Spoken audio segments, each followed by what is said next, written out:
minta reviewnya. Itu bakalan berasa kalau lu udah pernah merasakan 3 itu. Yes. Gini guys, jadi kemarin kita habis nonton film Sore.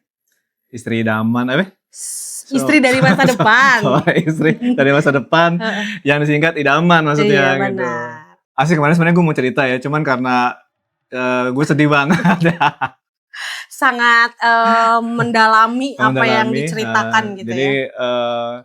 gue nggak bisa cerita, langsung gue ke WC habis nonton terus cuci muka. Malu karena gue nangis sendiri gitu kan. Kita harus minta reviewnya. Bagus banget. Terus nonton. Gitu. Terus akhirnya sekarang lah kita baru bisa bahas ya. Ya. Kenapa kita mau bahas? Karena gak tau ya, setelah nonton film Sore tuh rasanya kayak ada ruang. Gue pengen ngobrol. Tuh. Gue pengen bahas aja gitu, kayak dari semuanya, dari A sampai Z gitu. Ini kita akan spoiler sedikit ya Mas ya. Ya. Banyak nggak apa-apa, tapi nanti di tengah-tengah kita bahas spoilernya. Oke, yang mau gue tanyain nih. Setelah lu nonton itu, apa yang lu rasain? Ini POV dari gue. By the way, gue bukan yang nonton film yang mikir banget. Maksudnya gue lebih yang kayak enjoy aja, kayak jalan ceritanya apa gue enjoy aja gitu. Tapi pas film Sore gue tonton kemarin tuh gak berekspektasi apa-apa. Gue gak nonton review-reviewnya. Terus gue gak nonton trailernya iya, tapi gak ngeh banget gitu. Terus tiba-tiba pas nonton selesai gitu, yang gue rasa adalah berdebar jantung gue. Asik, berdebar. Berdebarnya tapi gak tahu kenapa. Kayak ada rasa, ya yang gue bilang tadi, kayak ada yang pengen diobrolin aja gitu setelah nonton film. Kalau lo gimana? Gue mau disclaimer dulu, yang mau nonton film ini ya, yang bisa relate sih, gak tahu sih kalau yang lain ya. Yang bisa relate buat gue sini, gue ngerasa nih yang bisa relate tuh pertama yang udah pernah jatuh cinta, ya. Cinta. Yang udah pernah patah hati. Oke. Yang udah nikah.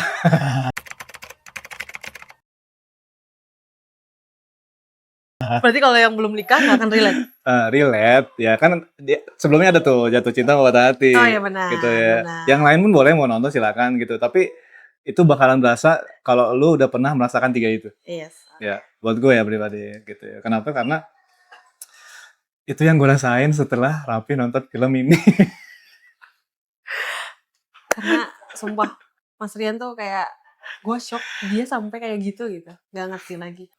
Karena gini ya, gue sebelumnya kan gue udah pernah nonton film-film kayak gini ya. Ya model-model kayak gini. Genrenya tuh apa sih kalau itu? Kayak ini romance sih, tapi kayak ada fantasinya ya, gitu. Kenapa nih? Kayak contoh film kayak yang time travel, gitu kan, time looping gitu. Kalau kalian udah pernah nonton film-film kayak gitu ya. Contohnya kayak yang gue nonton misalnya kayak Edge of Tomorrow, itu film Tom Cruise. Terus ada film Kimi no Na wa-nya versi Jepang gitu. Nah itu tuh mirip.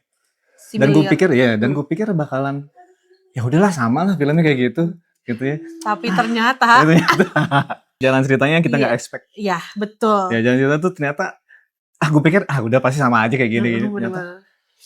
Tapi ternyata kayak jelasin ya. Sumpah ya guys, aduh. Gitu ya, yang dibilang bagus banget gitu ya. Tapi kan gue bilang lagi tadi, kalau lu relate sama film ini ya lu bakalan suka banget. Tapi kalau lu nggak relate, lu puyeng, ini film apa sih? Iya benar-benar. Gue termasuk juga kayak gitu. Kayak pas nonton kayak, hah? Maksudnya apaan? Maksudnya apa gitu? Banyak nanya. Tapi pas ke ending, best sih itu. Ya pertama itu actingnya sih. Acting. Dari Sheila Dara-nya, dari Yeon Woo-nya, dan pemeran-pemeran lain dalam film itu ya. Tapi kan mostly mereka berdua ya, banyaknya ya. Jangan salah, yang bulenya tuh. Oh ya itu berperan juga sih sebenarnya. Enggak maksudnya. Berarti gini, kalau lu nonton film-film kayak film apa ya? Kemarin Squid Game deh, itu kan ada bulenya kan. Gitu. Terus atau film-film Jackie Chan yang ada bulenya itu tuh kayak pemeran figuran tuh gak sih? Iya. Ada 3 kata yang dia sebutin buat si ceweknya itu, dan itu mempengaruhi kehidupan si ceweknya. Betul. Ya, yang gitu. mungkin ya, ini mungkin bagi sebagian orang yang apa ya Mas, gue pas kemarin abis nonton film gue langsung lihat review kan.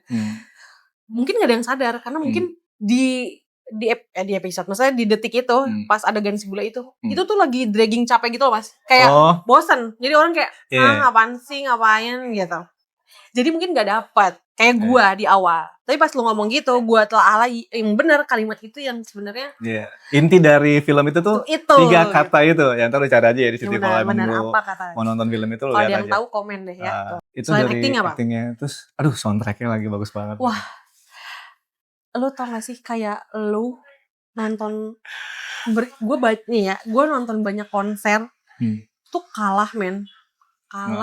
Emang ada film apa yang lu suka terus soundtracknya misalkan gitu?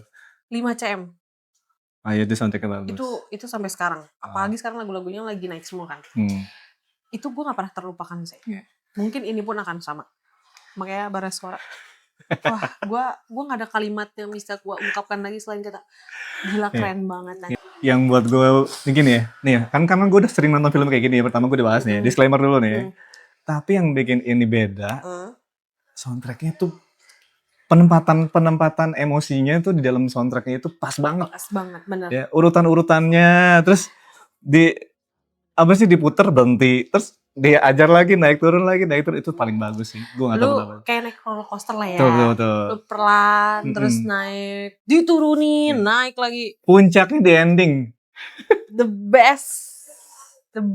Gitu. Itu dari lo ya Mas. Dari musik. Kalau gue sinematografinya gokil. Iya lagi. Wah. Walaupun itu di luar negeri. Justru karena di luar negeri itu mendukung banget menurut gue Mas. Oh gitu.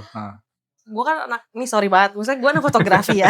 Tapi itu dulu waktu kuliah, maksudnya gue yang cetek banget pengetahuannya, tapi itu susah banget sih, pengambilannya itu susah banget. Tapi gue menikmati banget tuh sinematografinya dan juga si tata suaranya. Penata suaranya itu bagus lagi. Di bagian tertentu tuh dinaikin, tau gak sih? Volumenya dikencengin sampai di batas tuh kita tuh tiba-tiba hening. Quiet. Terus tiba-tiba ada lagi. Jreng. Gue tuh di bioskop cuman kayak gini duduk, terus kayak kayak gak berhenti gue tepuk tangan, padahal nih sorry banget kemarin kita karena di bioskopnya kecil, terus mungkin banyak anak-anak yang belum mengerti banget ya Mas, mungkin dan belum relate juga karena mungkin masih anak sekolah gitu ya. Karena di sebelah gue ngomong ini kenapa sih? Gitu, banyak itu gue langsung siapa nih? Oke. Bener, banyak nanyanya ya. Banyak nanya gitu. Tapi bagi yang paham dan emang menikmati itu, gue sampai sekarang aja gak tahu, kayak di otak gue tuh masih terngiang adegan yang ngerti gak sih? Sampai pulang pun musik itu masih di kepala gue. Kalau gue pengambilan gambar nggak bisa hilang dari kepala gue, sampai kayak ajarin gue please editingnya kayak gimana. Gue pengen ikut kelasnya sumpah. Potongan filmnya tuh kayak kalau lu nonton trailernya mungkin ada sedikit tergugah dan nggak tergugahnya sih sebenarnya kalau ngeliat trailer, karena gue baru ngeliat lagi kan. Setelah gue nonton filmnya ternyata itu 0, berapa persen lah dari filmnya. Dan itu trailer itu nggak menunjukkan film itu, tau gak sih? Benar. Dikirain tuh, kita nonton trailernya, itu gue nonton trailernya tuh setelah film ini ya. Sama. Gue baru buka aja. Jadi gue juga baru lihat, penasaran kan gue trailer gimana, soalnya gue belum pernah lihat, semuanya gue sengaja gue nggak liatin apa di sosmed sama aja, gue nggak lihat, kenapa gue pengen expect-nya, mudah-mudahan bagus, gue pikir gitu kan, gitu. Apa, jangan-jangan cuman film remaja, film romance biasa aja lah atau gimana, ternyata bikin gue banjir juga. Sebagus itu ternyata. Sebagus itu. Kita harus minta reviewnya. Bagus banget. Terus nonton. Apa yang bikin lo baper banget tuh adegan apa? Ya kan gue bilang ya, itu sebenarnya premisnya tuh simple ya, ceritanya tuh simple. Tapi yang mengaduk-aduk perasaan itu adalah naik turunnya tensinya, lagunya, dan gambarnya tuh pas di momen-momen itu tuh masuk lagunya set dan itu gue langsung jadinya makin kerasa gitu ya. Dan klimaks itu bener-bener di ending. Iya benar. Lu mesti nonton sih guys. Nah, parah. Tapi menurut gue ada beberapa part tuh gue bosen. Oke, di bagian mana tuh? Tengah-tengah. tapi gue nggak bisa bilang spesifiknya di mana. Tapi tuh gue ngerasa mungkin gue kebawa arus capeknya si pemeran si cewek. Nanti kita bahas ya di bagian spoiler ya. Ada salah satu adegan tuh menurut gue draggingnya tuh kena banget, kayak capek lagi ngelihat dia yang kayak adegan kan seperti itu gitu. Okay. Jadinya gue jadi banyak ngobrol nih sama temen gue satu lagi gitu, sama si Ani. Jadi kayak apa sih tadi? Jadi kayak ngebahas gitu. Iya. Tapi itu, gue paham sih. Tapi itu sedikit banget. Oke, ini buat kalian yang belum nonton ya. Stop sampai sini dulu. Tapi boleh nggak sih sambil minum? boleh ya. Nanti kalau udah nonton terus pengen lihat review kita, semuanya ini kita bahas di sini tuh silakan lanjutin. Ya. Yes, karena ini spoiler banget. Dan feel-nya tuh beda kalau diceritain sama lu nonton langsung, itu beda. Akan beda. Dan lu pasti punya POV-nya masing-masing, ya kan? Yeah. Oke, yang pertama kita bahas jalan ceritanya nih ya. Oke, istri dari masa depan. Oke, dia bangun dari tempat tidur gitu kan. Dia ketemu dia sama ngeliat suaminya gitu kan. Yang dengan senyumnya gitu yang kayak baru pertama kali nggak sih? Iya benar. Pas gitu. Pertama kali adegan itu kayak ya mungkin kita berpikirnya adalah itu adegan pertama. Betul, karena bisa jadi si ceweknya itu mungkin emang tidur di situ atau bisa jadi dia sebelumnya di mana malamnya paginya di situ ya kan sih. Jadi oke lah, masuk akal lah, dia bangunin, dia ngeliatin gitu kan, terus bangun cowoknya dan kaget gitu kan. Nah, di tahap itu tuh masih biasa menurut gua gitu. Tapi di momen pas bagian gue agak kepikiran gini. Ini kok cowok ini kan lama-lama kan ngobrol, diikutin tuh ya. Diikutin ngobrol segala macam. Terus tiba-tiba kayak sama orang asing yang tiba-tiba masuk ke rumah lo. Ya. Tapi lu langsung terima. Tapi menurut gue Mas, sorry gue potong, tapi menurut gue kenapa mereka si Jo bisa nerima itu karena si Sore bisa membuktikan apa yang si Jo mau. Oh, dia lebih karena dia tahu detail-detailnya si Jo. Detailnya makanya bisa buka pameran, terus apa yang diomongin benar gitu. Karena sebelumnya beberapa adegan tuh ada yang dia kesiram, dia jatuh, benar terjadi gitu. Oh, yang kan? Dia ngasih contoh dulu nih. Cewek yang bule itu ya? Iya, dia ngasih contoh dulu nih. Tapi itu enggak memperlihatkan semuanya gitu, enggak memperlihatkan semuanya. Iya. Yang lu omongin tadi menurut gua pribadi ya, itu baru ketahuan di babak kedua. Nah, oke. Si Sorenya itu. Point of view-nya gitu. Jadi di selama perjalanan film itu ternyata tuh ada 3 babak. Babak pertama point of view-nya, sudut pandangnya si Jonathan. Berikutnya sudut pandangnya si Sore. Berikutnya lagi yang ketiga, sudut pandangnya Waktu. Gitu. Nah, kita bahas satu-satu nih ya. Yes. Nah, yang berhubungan sama yang tadi lo bilang tuh, yang kenapa si Jo itu dia bisa langsung menerima si Sore gitu. Ternyata itu ada di point of view-nya si Sore. Ternyata tuh ada di point of view-nya si Sore, point of view-nya. Yang bagian mana ya? Ternyata tuh dia sudah melakukan itu berkali-kali. Iya bener. Oh iya. Ngerti nggak? Iya bener. Iya. Dan karena udah melakukan berkali-kali, jadi tuh si Sorenya itu berusaha untuk goyang. Si Sore itu berusaha untuk mempelajari kesalahan-kesalahan dia yang sebelumnya. Lu ingat gak? Pas dibangun, tiba-tiba dipeluk, siapa nih? Gitu. Oh iya.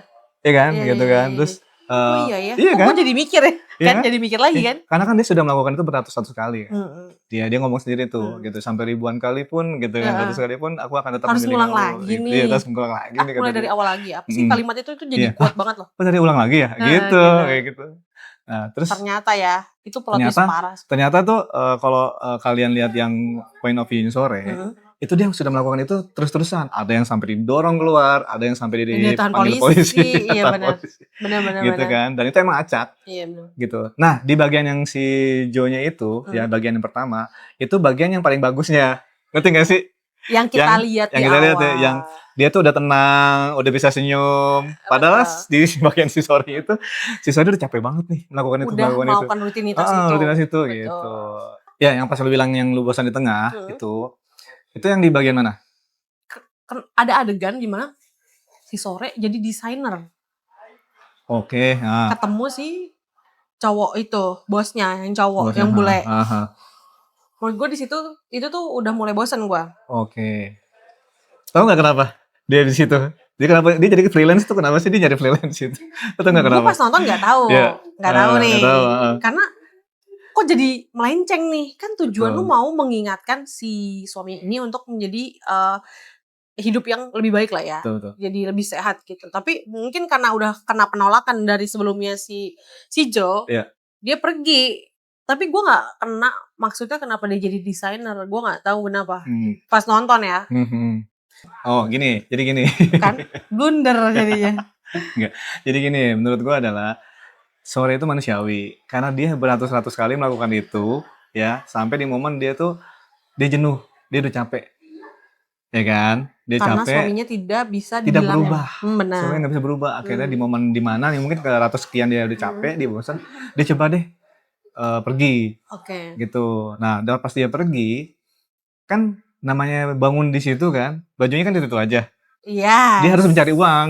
Ngerti gak sih maksud gua? Ya, oke. Iya, dia harus bekerja. Harus ganti baju juga. Dia datang tuh ke tempat-tempat yang minimal dia bisa kerja. Karena kan dia di mana nih gue gitu kan, gue begini doang gitu. Pantes ada adegan yang dia megang, ditanya sama bosnya betul, kayak tanyain sama bosnya, barang-barang kamu mana, cuman ini doang. Gue nggak nyampe guys, coba ada yang relate juga nggak? Gue nggak nyampe loh. Tapi intinya sih kalau buat pribadi ya dia nyari kerja dan dia mungkin ada basic designer dari awal tuh. Iya. Dari awalnya mungkin emang disuka itu ya. gitu aja.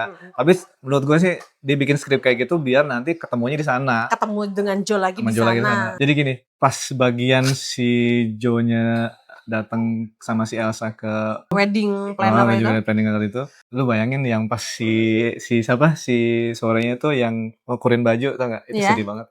Anjir, gue gak relate lagi. Oh lu pantesan gue nonton.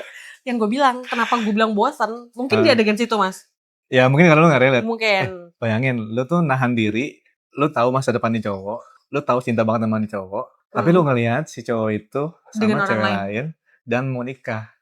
Oke. Iya kan? Dan lu harus ngukurin bajunya dia. Lu lihat karena lu pernah ya? Enggak. Cuman itu berasa banget sih gitu. Lu ekspresinya si Sheila tuh benar-benar bagus pas di momen itu. Itu gue pikir tadinya si Sheila tuh bakal meluk si cowok itu kan. Ternyata meluk si bosnya. Terus kita ke bagian dimana si Sorenya itu akhirnya jalan-jalan. Si Sorenya itu menemui si bule. Iya benar. Tujuannya apa? Ya dia pengen curhat aja. Akhirnya dikasih nasihat kan sama si bule itu kan. Siapa sih namanya? Carlo betul. Itu dikasih tahu ada 3 kata. Gitu. Apa coba ingat nggak? Lu nggak bisa rubah masa lalu. Lu nggak bisa ngerubah rasa sakit. Yes. Lu nggak bisa ngerubah kematian. Terus abis adegan waktu itu apa ya? Tulisan waktu terus kalau nggak salah. Nah di bagian waktu itu si Sore itu akhirnya kan dia menemukan clue yang belum pernah dia lakukan selama beratus-ratus kali sebelumnya kan. Iya betul. Ya kan? Missing piece-nya sebenarnya. Puzzle-nya itu tuh ternyata ada di situ yang gue belum pernah buka ini. Iya. Ya kan? Akhirnya dibukalah itu. Dan ternyata foto-foto. Foto. Tapi di belakangnya ada tulisan-tulisan kalimat untuk bapaknya si Joe ya gitu. Akhirnya dibaca satu-satu gitu kan. Akhirnya dia tahu nih kenapa sih Joe itu nggak berubah-berubah. Betul. Lu ngeliatnya nggak berubah, tapi menurut gue kenapa dia tinggal di situ? Karena dia ingin deket sama bapaknya. Betul. Kan? Nah, tapi kan kenapa dia kan si Solen tuh pengen tahu nih orang tuh ada masalah apa sih? Oh iya. Selain karena sampai dia menikah pun kan hidupnya seperti itu gitu kan. Iya. Dan puzzle-nya ternyata di situ. Nah, gitu. Akhirnya dia baru tahu ternyata dia tuh sebenarnya nggak bisa ngerubah si Joe karena dia nggak tahu kehidupannya aslinya si Joe. Ya kan si Sore tuh nggak belum pernah ketemu bapaknya. Iya, karena mungkin dia kan di awal kalau nggak salah si Joe-nya nggak mau cerita. Iya, dia cuma putus ditinggal bapaknya di umur berapa sudah gitu kan? Udah gitu. Iya betul. Akhirnya dicari tahu lah di situ gitu. Ternyata tuh si Joe tuh ada apa sih hal yang belum selesai diurus sama dia gitu. Dengan bapaknya juga ya. Jadi makanya kalau kalian memperhatikan banget di di partnya si POV-nya waktu itu tuh itu menurut gue itu best partnya sih. Oke. And menuju ending tuh gokil banget. Jadi di bagian itu tuh lu kayak dikejar. Lu tuh kayak kenapa nih gitu ngerti gak sih? Banyak pertanyaan tuh di situ justru. Gitu. Kayak bertanya. Plus di situ sinematografinya gokil. Lu tau Aurora gak? Tahu. Ya itu kan? Yang warna hijau di awal terus jadi merah itu. Gue tuh suka Aurora tuh banyak banget gue nontonin vlog Film. orang vlog orang yang kesana ngasih tahu Aurora tuh apa segala macam gitu kan. Dan emang sesusah itu sebenarnya ngeliat Aurora. Dapetinnya susah. Dan gue baca di VT dia tuh abis pernah ngalamin itu, pokoknya gue lupa tahun berapa, kenapa ada adegan yang merah di rumah bapaknya sore. Itu tuh ternyata apa sih fenomena yang terjadi kalau nggak salah setelah langka tanggal 6 ya? Jadi kayak bukan suhu ya, apa karena warnanya merah itu yang langka? Warnanya no, bukan warna merah yang apa sih Mas kalau disebut tuh kayak gerhana matahari itu kan fenomena ya. Nah itu tuh ada fenomena aurora yang terjadi di bumi di tanggal berapa gitu kalau nggak salah, di tanggal berapa terus ada tahunnya. Dan itu terjadi, jadi ada warna merah dan hijau bertemu. Nah banyak yang berspekulasi bahwa itu tuh kayak portal waktunya sore dan Joe ketemu gitu. Sekarang kita bahas bagian terakhir nih ya. Bagian waktu. Itu kan akhirnya kan pas udah mau ketemu bapaknya tuh di depan pintu. Iya, itu adegan depan pintu. itu nyesek banget sih karena ternyata si sorenya itu nggak sampai ngelihat muka bapaknya kan. Betul. Waktunya habis gitu. Dan gue juga kepikiran kan si sore nggak ngomong apa-apa ya. Iya, karena FPI sebelum adegan-adegan kenapa orang bilang capek, mimisan mulu, pingsan mulu, ya emang karena ada kalimat yang nggak boleh disebutin ya. Itu pantangannya gitu. Dan yang nggak boleh disebutkan adalah si sore itu nggak boleh ngomong masa depannya si Joe. Karena kan dia mati kan, gitu. Itu nggak boleh disebutin tuh. Dan akan mengulang lagi. Betul. Gitu. Tapi pas ketemu dia ketemu bapaknya, dia nggak ngomong kalimat itu. Dan gue juga kepikiran, kenapa ya? Gitu ya? Kenapa ya? Dan itu tuh bener-bener kayak, hah? Dan ditambah sound yang musiknya yang dapat banget di situ. Iya, dan terus-terusan, dan akhirnya kan dia ngulang lagi kan. Bener. Dan makin cepat dan waktunya juga makin cepet. Tadinya sampai taman itu siang, ini sampai yang dia salaman itu, kok tiba-tiba udah malam. Terus sampai di yang tempat hiburan taman beli bunga itu udah malam lagi, sampai di momen di kasurnya pun malam. Iya, betul. Gitu. Dan itu gue baru ngeh ternyata ternyata emang waktu yang ini dari Mas Rian ya. Setelah nonton film ini tuh baru sadar kayak ternyata emang si sore nggak dikasih, ini point of view dari gue, kayak sore nggak dikasih waktu untuk nggak dikasih waktu lagi. Iya nggak dikasih waktu. Maksudnya waktu lu habis selesai, jadi lu nggak bisa mengubah yang udah Tuhan kasih lah istilahnya gitu. Iya. Lu nggak bisa merubah yang sesuatu emang kayak gitu. Gue mikirnya gitu sih tadinya. Ternyata kalau versi gue adalah dia tuh dikasih timeline segini waktunya nih, ya kan? Karena dia ngabisin setengah waktunya tuh buat nyadarin si cowoknya terus-terusan, gitu kan? Akhirnya baru dapat puzzle-nya itu mau habis. Puzzle-nya fotonya, ya kan? Jadi makin sedikit waktu dia untuk ngasih tahu gitu. Dan itu gue baru tahu ternyata di babak waktu itu tuh maksudnya itu. Menurut kita ya, menurut gue ya. Menurut gitu. Kalau mungkin yang lain juga kalau ada apa sih? Point of view yang lain silakan komen aja. Aku istrimu selamanya. Iya, ya udah gitu. Iya. Itu kalimat paling berasa sih buat gue. Benar. Gue di situ nggak yang berasa banget, tapi itu karena feel sinematografinya dan film dan si suaranya, jadinya itu tuh dapat banget di situ. Dan ada auroranya kan di situ kan kalau nggak salah kan merah kan. Langsung masuk ke kota gitu kan. Ke kamar pun masuk kan. Nah, terus adegan terakhirnya nih setelah si Joe sudah balik ke Jakarta, ya kan. Dia memutuskan untuk kayak merefleksikan ya benar. Dia hidupnya sehat, ketemu keluarganya, ya kan. Buka pameran dan ketemu si sore di situ. Dan kalau mau tahu nggak, sebentar, gue mau tahu nggak? Gue pikir ketemunya di tempat pernikahan. Karena di awal kan bilang ketemunya di nikahan kakaknya. Di nikahan kakaknya kan? Tapi kenapa ini ketemunya di pameran ya? Iya, itu ternyata dari perubahannya karena ada si sore itu, garis waktunya tuh berubah, bikin cabang lagi. Iya. Cerita baru. Iya benar. Gitu. Gue gak nyampe lagi kesana. Itu lu mesti nonton film Avenger gitu-gitu loh, yang Marvel, superhero itu nyambung. Jadi tuh dia bikin timeline baru yang dimana tuh cerita alternatif yang ketemunya di pameran, bukan di tempat pernikahan si kakaknya si Cindy itu. Makanya gak ada adegan itu ya? Ada. Oh iya gila, gue baru sadar coy. Gitu. Jadi kan kita pengennya di happy ending kan? Kita nih yang sebagai penonton. Happy ending kan? Iya, kita pengen happy ending. Makanya dibikin alternatif baru. Kalau dia masih sakit-sakitan dengan yang dia ngumpet-ngumpet gitu, ketemunya mungkin di pernikahan lagi. Tapi tetap meninggal-meninggal juga. Iya, karena kematian nggak ada yang bisa dirubah gitu. Ada momen takdir di situ. Wah, iya lagi. Gue lala, lo dipsi gue lala. Ya dia habis ya. Gue nggak ke situ sih, karena gue udah tersorot sama si editingnya, Mas. Apalagi pas that moment apa? Salaman. Wah, gila keren banget. Perjuangannya Sore itu antara ambisi, saking cintanya sama si cowoknya, atau emang dia ngerasa dia harus melakukan itu agar dia lebih bahagia ke depannya, kan gitu kan? Bukan si Jo-nya, tapi dia harus lebih bahagia kan? Dia nggak terima kenapa si Jo dulu yang duluan mati daripada si Sore kan? Gitu. Dia pengen merubah itu. Dia pengen gitu, pengen bareng-bareng lah biar lebih lama lagi. Makanya kenapa? Jadi itu, ini plot twist banget. Maksudnya kayak gila, ini gila yang bikin ceritanya gokil. Dan itu sebenarnya sama semesta ya. Itu dikasih waktu buat biar si Sore tuh agak lebih lama lagi. Tujuannya sebenarnya itu, tapi si Sore tuh menurut gue ya, dia salah menganalisa. Malah dia berusaha untuk merubah Jo, padahal nggak usah. Ngerti nggak sih? Harusnya tuh udah dikasih waktu timeline ketemu dia, udah nikmatin masa-masa lu sama dia. Ngerti nggak sih maksud gue? Ngerti, tapi emang iya kayak gitu. Harusnya ini versi gue ya. Harusnya tuh lu nggak usah ngerubah si Jo lah, gitu. Dia tuh bakalan mati ke depannya kan. Oke, kayaknya gitu kan. Sebenarnya tetap mati walaupun lo kayak gimana caranya kan. Tapi intinya gini, lu dikasih waktu. Di situ lu tuh udah kalau ketemu nih sama si Jo nih. Udah lu nikmatin aja hidup sama si Jo ya di momen yang timeline yang ini. Bukan malah ngerubah si Jo dan terus-terusan balik lagi terus enggak usah. Itu point of view ya. Iya, saran gue sih. Enggak tahu ya, tapi best part satunya lagi adalah di selain yang salaman ya. Best part satunya lagi adalah pas ketemu bapaknya, itu enggak ketemu. Itu paling bagus buat gue. At the endingnya, pas di endingnya tuh soundnya itu benar-benar menggelegar buat gue ya. Dari yang kalau kalian harus denger musiknya juga sih ya. Betul. Benar-benar kebawa emosinya, aduh. Bala suara emang bagus banget. Gokil, bagus. Vokalisnya suaranya juga bagus lagi. Gokil. Suaranya, musiknya coy. Musiknya itu yang magis gimana ya? Magis gimana gitu yang drumnya. Lo tau gak? Gue tahan-tahan ya.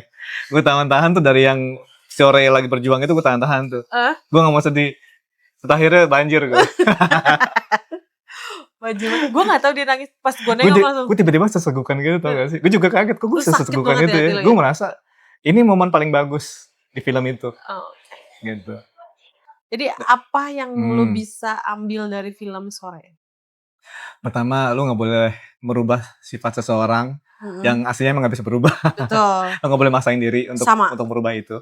Itu yang paling kerasa, karena gue bilang tadi di awal adalah gue kan gak relate banget ya. Jadi pas adegan si Sorenya yang terus berusaha untuk buat si Jo-nya lebih baik, itu tuh kan at the end dia nyerah-nyerah juga kan. Maksudnya kayak si Jo juga jadi yang kayak tetap melakukan apa yang dia lakukan kan. Itu tuh menurut gue itu kena banget sama gue. Gue merasa gue pernah dicoba diubah sama orang, ngerti gak Mas? Dan lu gak suka kan? Lu gak suka kan? Dan lu ngumpet-ngumpet juga melakukan itu kan? Iya benar. Ada gak yang kayak gitu? Tapi lu tetap melakukannya dengan rasa lu respect aja. Maksudnya kayak lu hormati. Lu gini, kehidupan gue ya kehidupan gue. Iya. Lu boleh ada di kehidupan gue, tapi lu sekedar menemani gue. Lu gak bisa mengusik merubah segala apa yang udah gue lakukan. Maksudnya lu udah punya hidup lo, gue juga punya hidup gue. Ya lu jalan masing-masing aja. Lu ketemu gue kan gak pas dari kecil. Betul. Jadi kita udah terbentuk sekitar 30 tahun 20 tahunan kan sama orang tua kita. Terus tiba-tiba lu datang mau ngerubah kita gak bisa. Gitu. Itu gue dapet dari film ini. Sisanya mungkin ya gue amazed aja sama adegan-adegannya, setiap adegan-adegannya. Memorable sih. Gila gue dari awal sampai akhir tuh sampai sekarang kalau gue inget-inget tuh gue masih inget. Ngerti gak sih? Karena memorable banget. Iya benar. Urutannya jadi tahu gitu. Kalau gue diajak nonton lagi mau banget. Tapi gue akan menonton dengan seksama. Kalau di awal kan gue mungkin banyak kayak kalau gue gitu. Udah anteng lu gangguin gue bodo amat. Gue akan jadi lu mungkin. Gue akan jadi kayak lu waktu pas kemarin nonton gue diem. Gue akan mengamati dari segala. Ya, udah itu aja sih. Pokoknya point of view dari cerita ini adalah ya maknanya adalah lo nggak bisa ngerubah kehidupan seseorang. Lo boleh menemani. Betul. Ya, sampai dia bisa berubah dengan sampai dia bisa merubah dirinya sendiri. Jalan bersama lah ya. Jalan bersama. Lo ngikutin arusnya dia aja. Lo suka lo jalanin, lo nggak suka lo tinggalin. Atau mungkin lo mau ngasih saran, it's okay. Kasih masukan, it's okay. Tapi kalau buat yang merubah sampai lo berubah jadi apa yang gue mau, is no banget. Big no. Oke, guys, gitu, terima kasih guys sudah menonton. Jangan lupa di subscribe. Salah. Jangan lupa di subscribe.